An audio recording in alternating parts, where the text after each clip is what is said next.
I've never even up to date seen Waeni's body physically.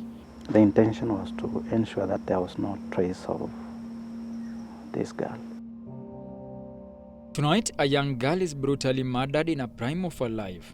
She was a very bright child. Her badly mutilated body is discovered at a short-stay apartment within Nairobi's Roysambu estate. The head had been chopped off. From here to hapa, hizo zimewekwa kwa jwala moja. Talk about terror with no words to describe. They tried to cut her hair. How did this ever happen? A most unfortunate thing. Her family is demanding answers in their first ever media appearance. We don't know why he did that to her. Rita was battered and butchered.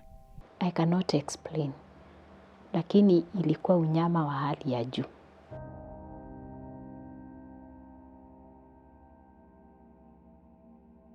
For us, we for sure knew that we needed to be strong because this would rotate around us anyway, as parents. For a moment, take a close look at this picture. Her name is Rita Waeni. 5 months ago, her future was as joyful as her personality. But then a man she barely knew came into her life. For more than 2 months, he stalked her. On 13th January 2024, the man invited her for dinner and murdered her. It was one of the most heinous crimes ever committed in Kenya that sent the country into shock. It was a reckless manner of cutting one's life short. What happened to Rita is horrible and out of this world. I cannot explain.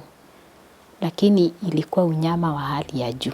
This is a story we wish we could not report, but it must be told. I could not imagine anything could have happened to my daughter. To feel close to her daughter, Rita's mother requested she be buried next to her bedroom. The grave gives me memories. Every day when I wake up, I see it. This has become one of the most miserable memories for the family. When I open the first window, that is what I see. Because I wanted the grave to be just close to me, somewhere where I can be able to be close to my daughter. When not at work, her mother will visit the beach at the coast. While writing in the sand at the beach might seem just a bit of fun, this gives her deep memories of who Rita was to her. She dearly misses her daughter. When I look at her pictures, I have so many of them. She liked videos. I check on them. Or like on daily basis, I am there checking on the many occasions we've gone out with her, the many occasions that we stayed in the house, talked. Rita Waeni had just turned 20 when she was killed by a man who had relentlessly pursued her. My daughter was very young. She joined university at 17 years. As a young person, maybe she didn't have the capacity to probably think this could be somebody out to harm her. These are the messages that haunt her mother. Theirs was a general conversation of just a friend, not somebody whom they were intimate. The young parents will never get over the pain of failing to protect their daughter from the grip of a violent man. She was a true friend. She was a friend. This was a waste of her precious life for nothing. Rita studied at the Jomo Kenyatta University of Agriculture and Technology. And she was due to commence her 4th year in January this year. It is when these events occurred. She also had a friend from Strathmore University. Somewhere in July 2023, she was contacted by the friend who we will not reveal her identity. One day, the friend invited Rita to her place within Nairobi West near Magharibi Place. When Rita arrived at the meeting point, the friend requested her to wait for her in the same vicinity within her rented hostel, where the meeting was to happen. In a short while, as Rita stayed put, a stranger appeared from nowhere. The man identified himself to Rita as one Carlton Maina. The girl had called my daughter to meet. And then because she stays in a place where there was a restaurant, Then my daughter was waiting for her from the restaurant. And that is the place where my daughter met Carlton.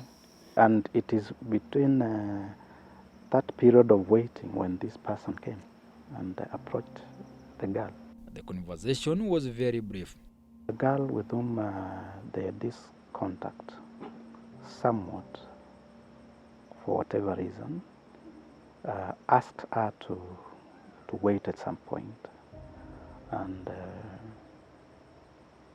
in the meantime, before they could meet, this is when the suspect approached my daughter. And in my thinking, this appears to have been an opportunity for this person possibly to identify this girl. He then requested to have Rita's Instagram account to make a follow-up communication, and he was granted. He didn't ask for contact, as you would imagine, maybe a telephone line or a cell phone line, and so they parted ways, and the friend later on came and they continued with their engagements. That was the first encounter between my daughter and this suspect. Unknowingly, Rita had just made one mistake that would cost her life. If it was a genuine encounter, the only plausible option would be to ask for a contact number, which he wisely evaded, because this should be somebody who was on a mission and would be careful to cover his steps. A contact line would not be easy would be a sellout, and of course it would mean this person may call you, and that contact trail might be available.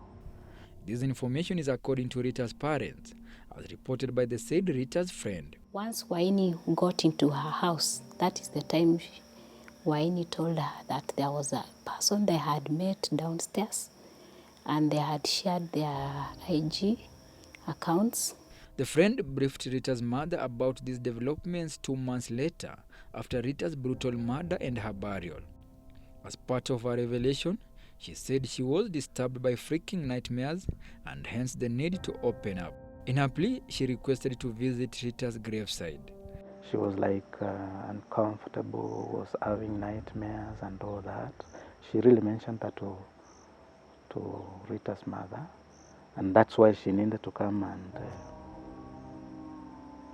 maybe visit her graveside.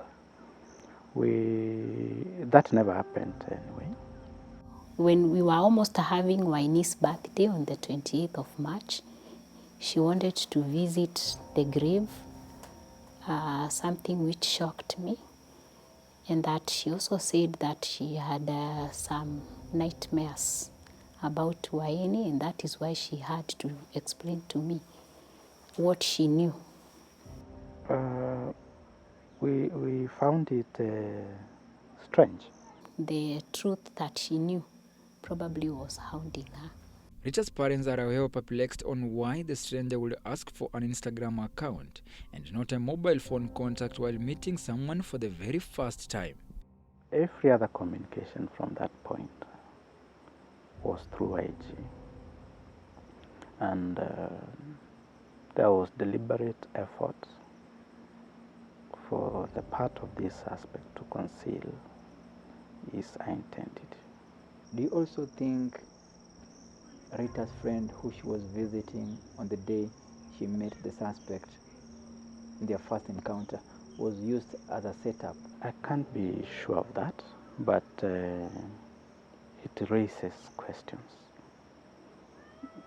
Indeed, it's suspicious in the nature it was done. We contacted the friend. Yeah, I'm fine. Yes, naitwa Franklin Wala kutoka TV47. This is what he had to say. The thing is, I shared all this information with the investigators. She however confirmed Rita might have met the suspect on the day she visited her in July last year. Yes, at a place called Magaribu.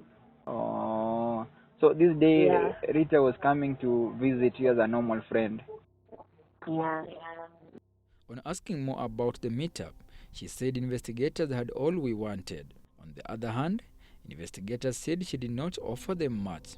Everything I have, I told them it's on record. So they can give you that record. Like, they can lift their record and give it to you. And I'm avoiding a situation where my identity might be compromised to people that might want to harm me. Do you think the girlfriend that Rita was meeting on this specific day when Rita met the suspect is someone who investigators should keenly have a look at? I have a reason to believe so. So, what does Rita's friend know? Another blow to investigators is she cannot remember the date the suspect met Rita at Magharibi Place to allow her communication trail be probed. She informed me that there was a previous boyfriend, Rita's boyfriend, who from January they were not together, and for that reason someone had created an account threatening my daughter, and at the end of the day they came and realized that it was the boyfriend. More disturbing revelations emerged suggesting Rita's ex-boyfriend had been pursuing her for better part of last year after their gory breakup early 2023. Rita's parents have information that the ex-boyfriend was working and studied at a different university. They say after their daughter broke up with the man who they knew as Kelvin, there were efforts to frustrate Rita. Rita had received threats. Previous account that had been created, and someone was trying to threaten her through the account. At some point, the ex-boyfriend moved to Juja, and alongside other people, he would forcefully visit Rita's hostel. I understand the mother of this boy could visit my daughter at a place of residence in Jomo Kenyatta. And this was not something we knew. We only came to learn of it when my daughter talked to her mother about that breakup, about that mother who could visit her at her place, and as well as the threats. This made life for her unbearable at school. This meant a bit uneasy because she had to sometimes spend time in Syokimau rather than in college. The parents learned of this after the demise of their daughter and are now concerned. Do you think Rita's ex-boyfriend might be a person to be pursued in all this? You don't close any door until you have really determined the exactness of what you want, and therefore it doesn't hurt if that could be also be an area of interest, really. Yeah. And if indeed there is no problem, or the person is not associated in any way with this, then there's no problem. I think it's a matter of concern for us, but it is now the work of the investigators. Have you ever thought maybe Rita's previous boyfriend might be having a hand into this? Has he ever been questioned? I'm not sure. Do you think perhaps the investigators should possibly look at him? Yes, in case they might get the truth from him. We contacted the said ex-boyfriend.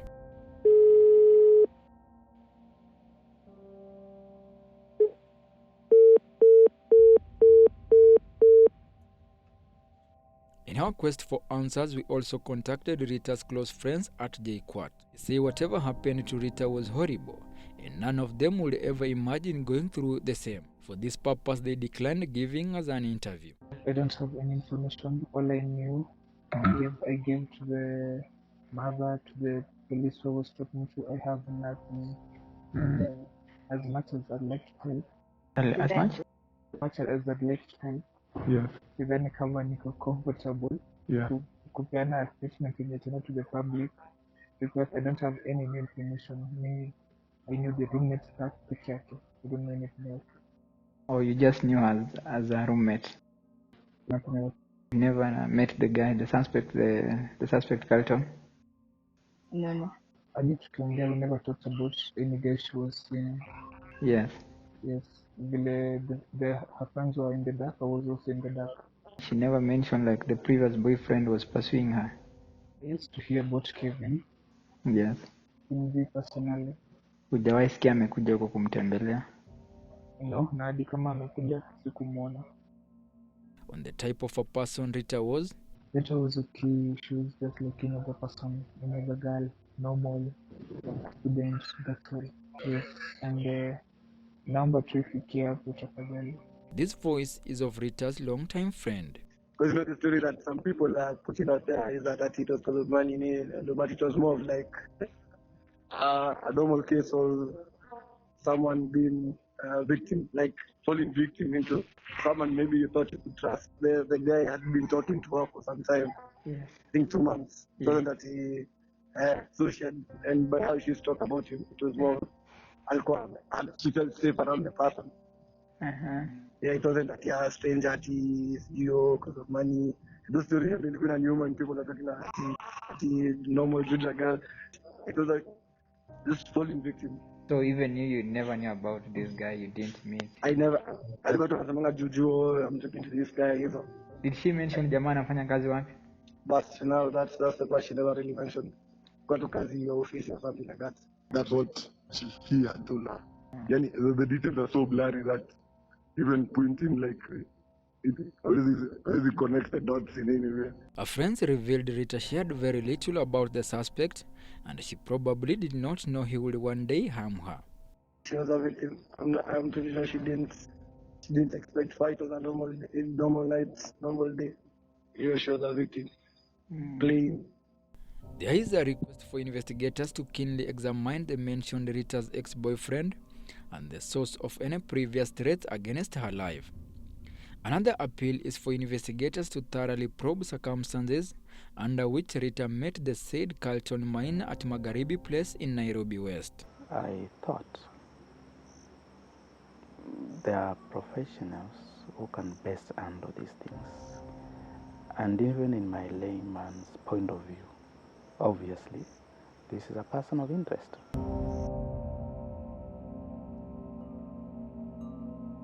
It took 2 months of vigorous planning after the suspect had met Rita and taken her Instagram account. That is when he texted her for the very first time on October 2nd, 2023. This will be his first step in his evil plot of terminating the life of this little girl. Their conversation this period was like any other conversation. The master who knew what he was up to, he would play innocent and carefully avoided leaving any trace or making contact that perhaps would expose him. It's obvious that this was somebody on a mission, and so he was discreet. He kept their conversation on the pseudo Instagram account. He never shared his pictures with the girl, and neither did they ever take any video or photograph together. None of Rita's friends and family knew about the man. In his Instagram account, he did not post anything. The first introduction, he said the family lives in Karen, but he had a house in Ruaka. Investigators revealed the same time he is said to have met Rita for the first time within Nairobi West. The yet-to-be-identified evil monster was a regular visitor at the spot the two met. Before the tragic meetup where he is accused to have killed Rita in cold blood at this greenhouse apartment, statements from the Airbnb owner revealed the two had met here twice before the cold blood killing of January 13th.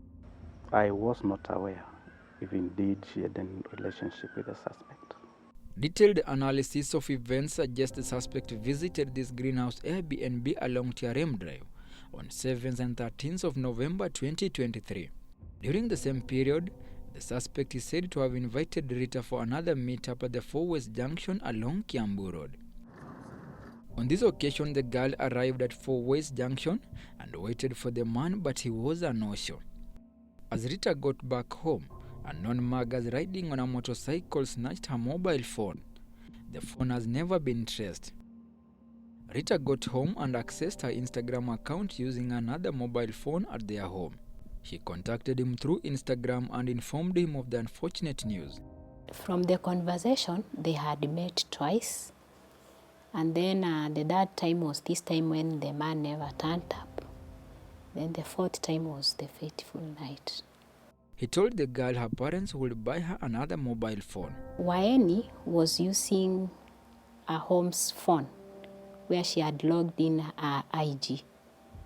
And for that reason, we were able to see the kind of chats that they had with Carlton since October, up to the time she went to TRM. Questions now emerge if he was linked to this robbery as a way of accessing Rita's mobile phone and erasing data before executing his vicious plan. After this incident, the suspect lured Rita into her final trap. He again contacted her through her Instagram account and initiated a meetup. He wanted to know if there was a possibility of them meeting or there were no such plans. Rita responded by saying she did not have enough money as she had spent what she had to pay for her Uber as she went about her business in the course of the day. His response was short, "Okay then." Rita continued telling the suspect she had injured herself after a minor accident while at Juja, but he was not concerned. His fixation with Rita became even more, one message after the other. He convinced her by telling her he had plans of traveling to Tanzania. He further said he was not sure if the next weekend he would be around. Rita insisted she did not have enough money to enable her meet him. Unbothered, the suspect continued inquiring if he was seeing her the next day. The reason we're meeting is he told her he's getting a transfer to go work in like Tanzania some months. So like maybe lower than the last time. Even from the conversation, Waeni could say that she's using her own money. Anytime she was going anywhere, whatever little that we were giving her, that was what she was using. So there was no any benefit that monetary that she got or any gift, there was nothing. He requested her to let him know her stand about the intended meeting. After this relentless texting, she accepted and agreed to come for a sleepover. Uncertain about her response, he required her to confirm her presence so as they could set the ground. He also wanted to know how long was it going to take Rita to get to Nairobi CBD from where she was. He then advised her to leave her place at around 3 p.m. She told him she could confirm about the timings the following day since people were already asleep and she needed permission. This fueled his desire in meeting the girl. He wanted the feedback the next day as early as 7 a.m. That morning, she texted him good morning and the conversation continued. Were you ever aware that your daughter was seeing someone who they were just having a conversation through an online platform, perhaps the Instagram? I knew there was a person, and the person was Carlton Maina. But the platform or the conversation or the communication that they were doing, I didn't know through what. It's not really commonplace for parents to follow up on every other social aspect of their children, especially at that age. We may not have found it necessary until this happened. When all was said and done, Rita texted her aunt saying she had left the house to meet the man for dinner. I left her in the house. It was during 3 p.m. is when she sent me a text. Her aunt notified Rita's mother. I called her. We talked. Then she told me that there was a friend who was leaving the country. They are going to have an early dinner at TRM. And from there, we never talked again. Rita then left their Syokimau home at around 3 p.m. on 13th January 2024, never to return. She was a good girl. very bright, well disciplined, and she respected us as parents a lot. Here is Rita's aunt, who alongside her mother did not want their identity revealed when we interviewed them. When I received the message, I realized that she had already left the house. So I communicated to the mother to find out about it. Then I was assured that she was okay. Then I let her go. Did you ever talk to her after that, or that was the last conversation? That was the last conversation. I did not call her. Surveillance cameras at the Syokimau residence captured Rita wearing a white trouser, black boots and a small bag as she stepped out of their gate, perhaps bidding her family goodbye. She ever mentioned that she was having a conversation with this person, and maybe you developed the interest to know how were they faring on, what were they discussing about, and the mode of communication they were having? The fateful day, I even asked about me knowing the Carlton. And she was so precise to tell me, eventually, Mom, you'll come to know this person. And there was nothing much that was happening in between them, so there was no need for introducing the person to me. At this time, the suspect became sure when the girl told him she was on her way. After waiting for her progress without success, he told her she was playing with him. Without thinking through the statement, Rita told him she was almost. Now so sure of everything, the suspect responded by saying he was on his way within Thome and he had put on white shoes. He, however, warned Rita to wait for him at the stage at Thika Road Mall entrance and not to leave until he was there to pick her physically. This sounded suspicious to Rita. There were some red flags, which I think to her she never noticed. When my daughter was explaining to her and telling her matatu inaenda pole pole, alimwandikia akamwambia, msichana unacheza na mimi. Waeni feels we should not meet because it is raining, but he says no, it is going to stop raining. The next thing, the two were spotted by surveillance cameras at around 6:30 p.m. walking along TRM Drive in Roysambu. It is assumed they were going to their already booked short-stay apartment. This was the last time Rita was seen alive and in the company of the suspect. I've raised her from day one up to the last time when she was seen alive. As per the last seen theory in law, it is always assumed if a person is last seen with a victim before a crime occurs, there is strong presumption that they are responsible for the crime committed. Do you suspect it was a crime of passion? The guy never expressed any form of intimacy, but you know, for girls, they will trust a person. So my daughter had already trusted Carlton, and that is why she had to go for the dinner. In the video, the determined man seems to be convincing Rita just to ensure she does not change her mind. Unknown to her, this was one last moment she had to save her life. Minutes later, she was brutally murdered, and the Grim Reaper was nowhere to be seen. What do you know about the suspect? I've only seen him through the media, CCTV footages, but personally I've never seen him. The only evidence police are relying on is this CCTV footage we obtained from a local shop along the famous TRM Drive, showing Rita and the suspect walk together moments before her dismembered body was discovered. That brought an end to a life that was merely treasured. Our academic journey was cut short in such a manner. Asubuhi nikiamka, nikitaka kufanya usafi, nikifika hapo chini nikapata paper bags zimekuwa wrapped. Sikuwa wrapped, nikishika nikasikia ni kama mwili, ikabidi nipigie mwenye amekodesha nyumba. This man is the one who made the huge discovery that will then shock the world. He is the caretaker at the apartment where Rita was killed and part of her disfigured body dumped. The discovery made him notify the owner of the house, who then alerted police from Kasarani police station. I was very surprised kulingana chenye niliona.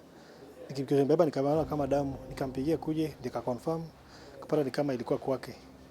Then they aka involve police. Investigators rushed to the crime scene holding their breath. On arrival, they unwrapped the black paper bags only to encounter a shock of their life. A woman's body with a badly slit neck, disfigured leg joints and the head missing had been well wrapped in bed sheets and packaged in the paper bags. Mwili uliipata wapi na ilikuwa imefungwa vipi? Hapo tu chini ya stairs imefungwa kwa paper bag ya black, then imefungwa na curtain ya white. It was depressing to see such a soul lie in such a state. The desolate image of the mutilated body is still fresh on my mind as one of the first responders to the crime scene. Na mwili vile polisi wameutoa umekosa parts gani? Kichwa hakuna. Miguu zote mbili zimekatwa. Ziko kando kando, then from here to hapa hizo zimewekwa kwa jwala moja, mguu moja side moja side moja. The discovery left everyone shattered. Who had done this? Everyone was curious. The identity of the deceased became the first point of concern to investigators. Mtu yote ambaye ana operate BNB bila CCTV camera, kitu kama hiki kifanyika, next time we'll take action against that person. The house in which the gruesome killing had taken place had been thoroughly cleaned and arranged, leaving little or no traces at the crime scene. Even though Edmund Lockhart said every contact leaves a trace and there is no perfect crime, this looked like one. As I read this story, memories of the horrific crime scene have remained stuck on my mind. The mutilated and blood-spattered image of the young woman keeps reoccurring. Whenever I remember the suspect is still at large and police are pursuing him. While at the crime scene, I interrogated one neighbor who saw the suspect access the house before committing the beastly act. So mimi nikifunga mlango kuangalia my left side, kulipigia kuna hiyo nyumba, tukaangalia na huyo jamaa pia alikuwa anafunga mlango, alikuwa amevaa miwani, tukiangaliana alikuwa amebeba I think ni pombe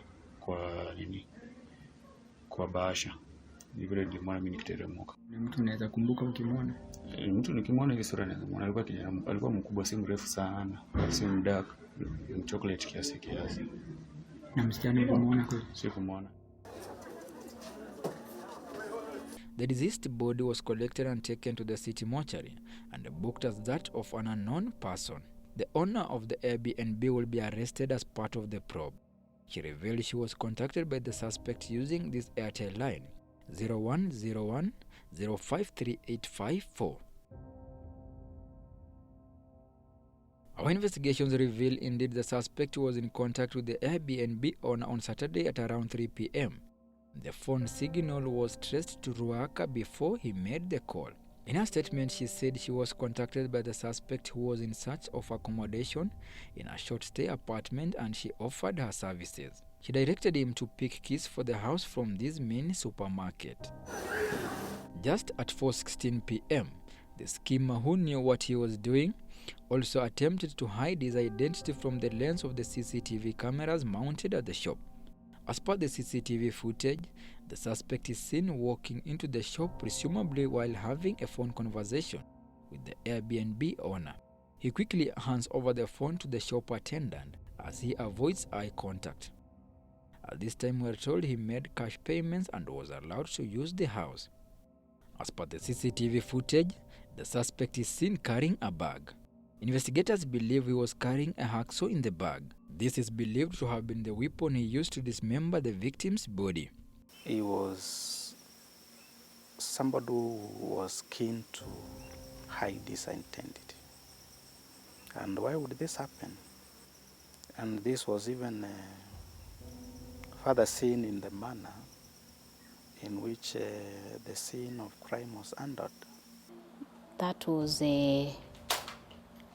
somebody who knew what he was doing. He was on a mission and he accomplished his mission. One mistake that happened was how the suspect was allowed to rent the house for a night out without the owner taking crucial identification documents from him. Hakuna siku taruhusiwa kuruhusu mtu aingie ndani bila kuchukua details zake in person. Sasa lazima uchukue details za watu wote wahusika. Lazima. It's a must.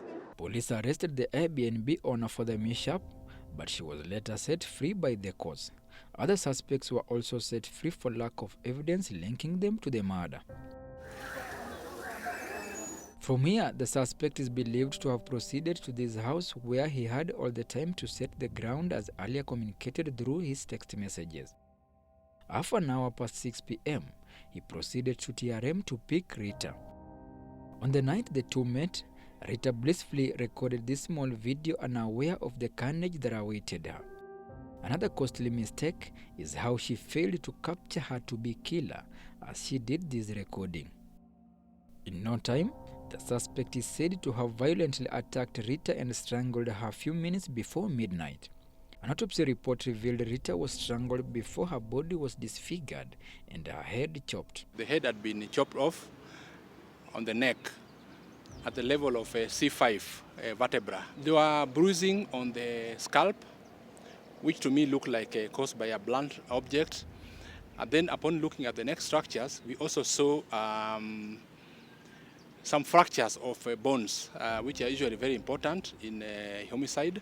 So from all this, I can comfortably conclude that what caused the death of that young lady was strangulation, after which she was decapitated and the body dumped. Our daughter was so innocent.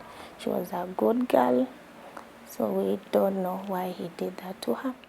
Police also believe before the suspect killed Rita, he forcefully obtained her mobile phone's passwords to allow him use Rita's mobile phone even after the cold-blood killing. Throughout the night, we never communicated.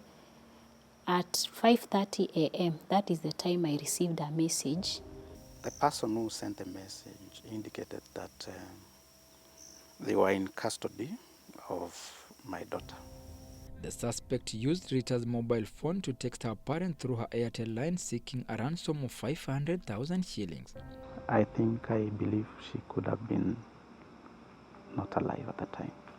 Our lines were off, including the Airtel line through which I received the text message. The messages were sent to Rita's mother and father simultaneously at an interval of 10 minutes. This got them confused. Every other time I could receive these texts, the phone would still be off. So really, there was no contact, there was no communication at all. We had started looking for the money so that we can be able to send, because we've seen cases where people are held hostage, and then later on, after the ransom is sent, they are released. Little did we know that our daughter was dead. The early morning text message came as a shocker. That is the time now I realized that my daughter was in danger. They had talked the previous day when Rita mentioned she was to meet a friend for dinner. That would be the last call. Rita's father on his side said they last conversed when Rita was going back to school in January, the same week she was killed.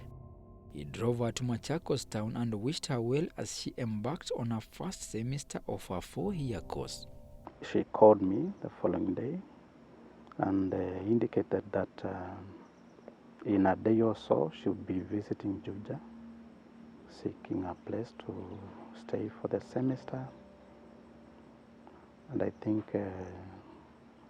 unfortunately, that was our last conversation. As a father, I was keen to get a proper education. That text message forced Rita's parents to leave their Makueni home immediately and rush to Syokimau, where Rita was before she left. While at Syokimau, Machakos County, they made a decision to file a missing person report at Mlolongo Police Station on Sunday the 14th.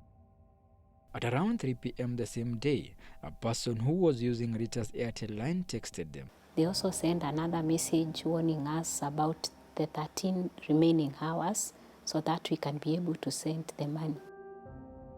A little later, I also received another message from the same line indicating that time was running out.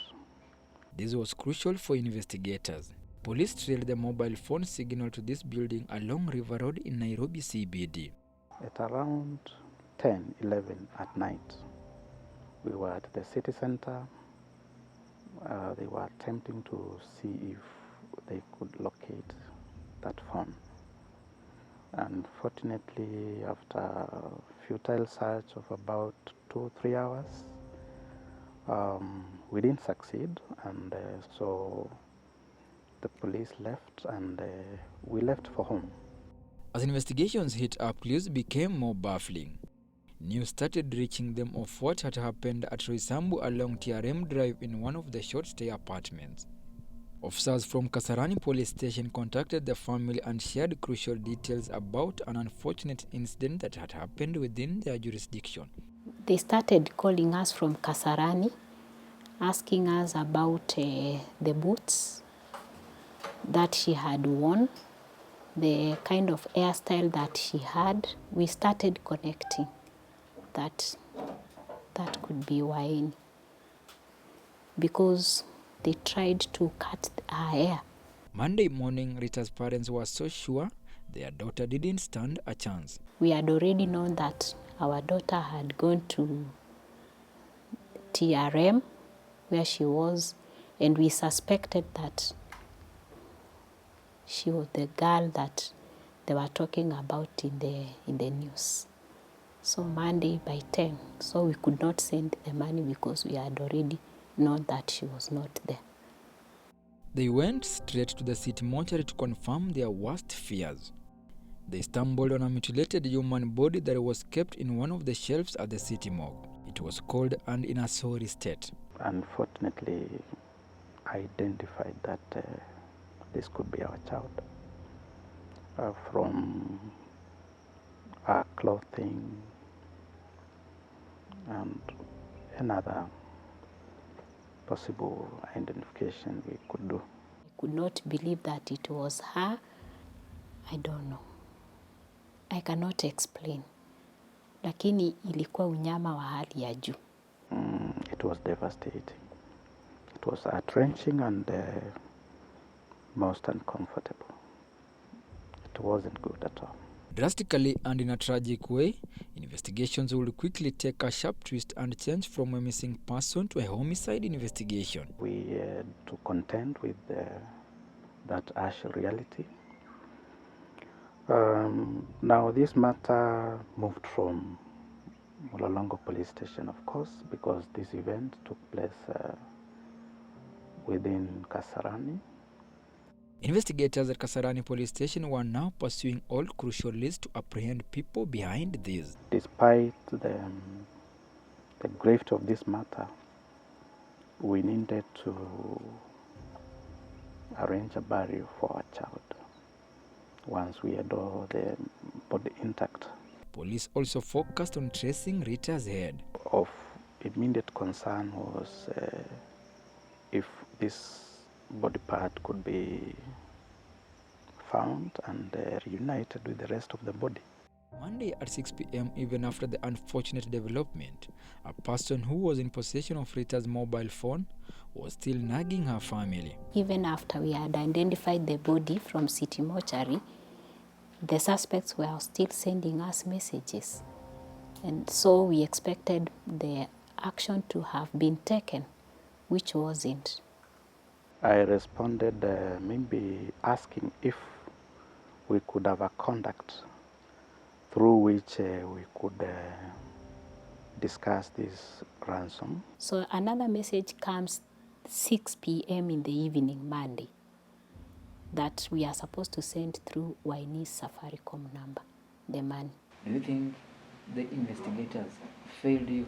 I don't know what had happened, because every time we received a message, we were communicating to the police and telling them that the phone has been opened, a message has been sent, and we expected them to do something.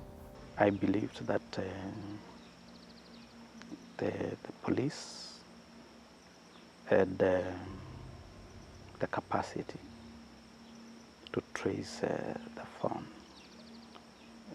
at such a time before whoever was handling the phone could go so far away. I thought the government machinery would have the capacity to trace such a phone. Thereafter, Rita's phone was switched off along Kangundo Road. while her Airtel line lost network within Ruaka and the phone has never been traced. Later on, I didn't think it was about money. Yeah, because no such opportunity was given to the family as to whether we could raise the money, as to whether we could channel the money. That was not provided at all. So for me, I didn't think it was a serious question of ransom seeking. During the same time, the suspect changed the name of the Instagram account he was using to communicate with Rita and immediately deleted the account, making it hard to be traced as well. And they were communicating through his account, which is Carlton Minor. Then that fateful day, the account changed to RCC. And when everything went to the media, the account was pulled off. The moment you deactivate the account, it becomes very difficult for somebody to be able to trace until such a time that you come back and and activate. Clinton is an expert in forensic science. The killer must have left traces that when a competent person, somebody with integrity, a person who is having the proper resources, should be able to find either a DNA profile, fingerprint profile. This person who did all this also tried to clip up the fingernails for reasons which I might not be able to know. And to us as scientists, when you see fingernails clipped away, we think probably it's a person who tried to hide evidence, so that now we are unable to get his DNA from this victim. So obviously, whoever committed this crime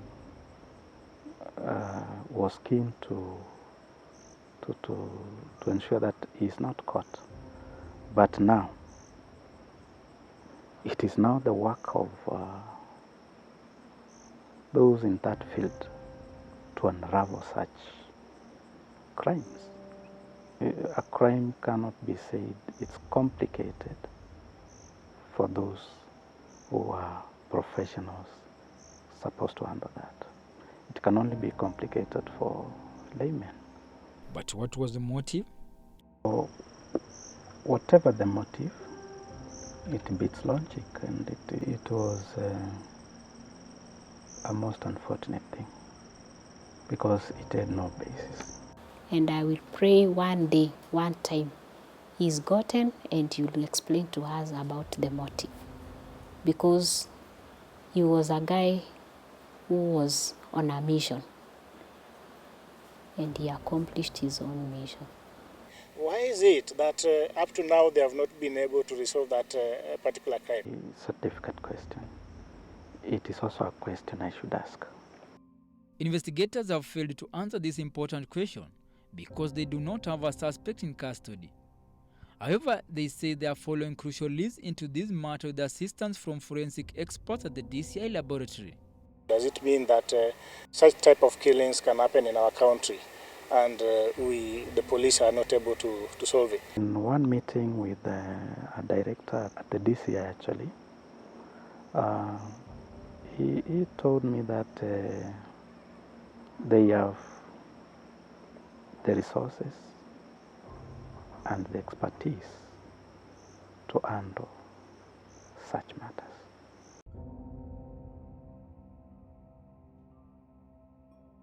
On 21st January 2024, locals spotted a human head floating on the surface of Ite Dam within Kiamba in Kiambu County. Hii kichwa ni kama imeletwa kutoka mbali. Nadhani hii kichwa pengine ilitenganizwa na mwili kakuja kutupwa hapa. There is a big possibility this could have been a hired person. So whoever could have hired this person, if that was the case, needed evidence that this was done. And in so doing, then the body part needed to be disposed of. And that's how it ended up in that dam. This was unusual because the head was expected to sink. Whoever was disposing of that body part attached it to a stone. That could imply that he intended the body part to sink at the deepest part of the dam, and that would ensure that such was not recovered. The head was also wrapped in a purple blouse and it was Rita's head. The silence and quiet nature of this dam is perhaps one of the most crucial leads police are exploring.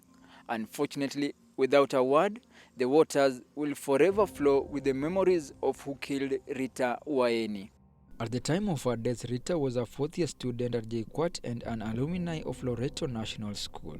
Every other time I received a report card, she was ever position number 1 in her class. And that's why in class 8, she did very well. During her time, she was the best candidate in this place, in around the sub-county.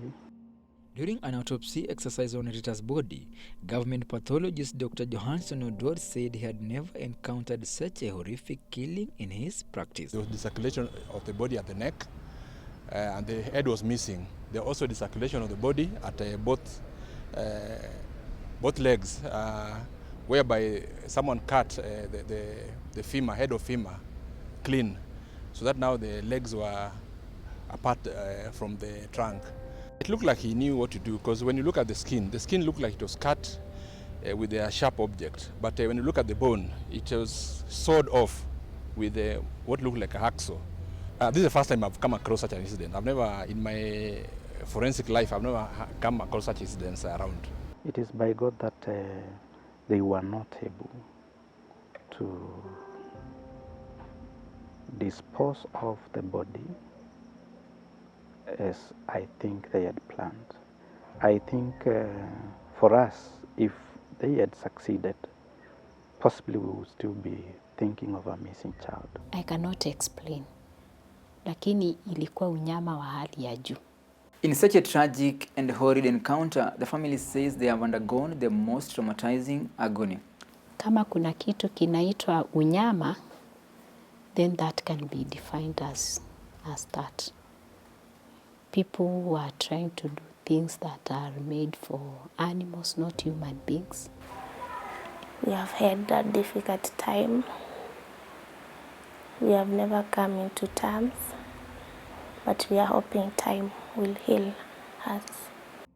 Rita's mother has never seen her body to date. I've never, even up to date, seen Waeni's body physically, but there was a prominent person in the country who put her pictures in X, and as I was browsing, that was like 2 or 3 days after the incident. That is the time now I saw the pictures. It was very wrong, very insensitive, and I didn't understand why he had to do that. And I tried as much as I can, the siblings, not to come across such pictures because they were so traumatizing. And I got an advice from a friend that I was supposed to disable all the media platforms in my phone, and that is what I did. So I never, even the television, we never even opened any channel. We were in the dark. The manner of the gruesome murder resembled a scene from a horror movie. And as Rita's remains lie somewhere in this compound, her memories live on in the hearts of her loved ones. He was so close to my son, who talks about her on a daily basis, asking me many questions about her. And I'm trying as much as I can to clarify to him that we will never see Waeni again. We went to GOtv and we took her transcripts from first year to third year. She had done very well. She had never gotten a retake. And for that reason, I sit down and check on her transcripts, and I remember that this was a focused girl, a girl who would be able to do much for the whole world. After the tragic murder, Rita's aunt had to get tattooed. This tattoo on her hand is the only way to cherish some beautiful moments they shared. It reminds her of the date Rita was killed. That is the DCI that they are going to work out and find this culprit that who did this, and maybe try to explain to us as family members why he did this to our daughter. We visited the director, homicide, and his staff. We had a sitting, and then we were promised that this matter would be followed up. But lately,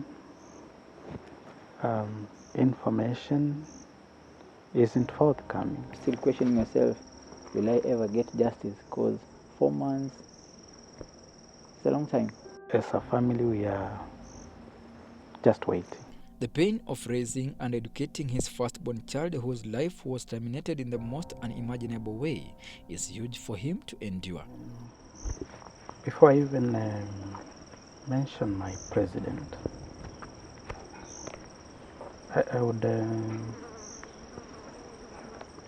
wish to draw my appeal to, for example, the director at the DCI, the IG, there's also the CS, but I'm also aware that my president is the ultimate authority, and by his word, action can be done. And I'm sure if we got to know about this matter, then obviously action will be taken. Rita was buried on 14th February 2024 at Mukimwani village in Mboni East, where she was raised since 28 March 2004, but returned here in February 2024, 20 years later as a corpse. A burial took place, and then at some point we thought that was a good relief. Now what remained was the quest for justice for our child. We are going to have so many people who are going to suffer the same if Waeni's case does not teach these people a lesson. Are Kenyans safe, especially in this period of social media and technological advancement? We are safe up to the extent where we comply with the advices, we can comply with the information that we are being given so that we avoid being a culprit to this particular people. Her burial ceremony was private. She was laid to rest on the Valentine's Day and a month after her cold-blood killing. The media were on us, and they had talked so much about Waeni. Little did they know that to me, Waeni was very kind, very innocent, and she was just so naive, just like any other adolescent person.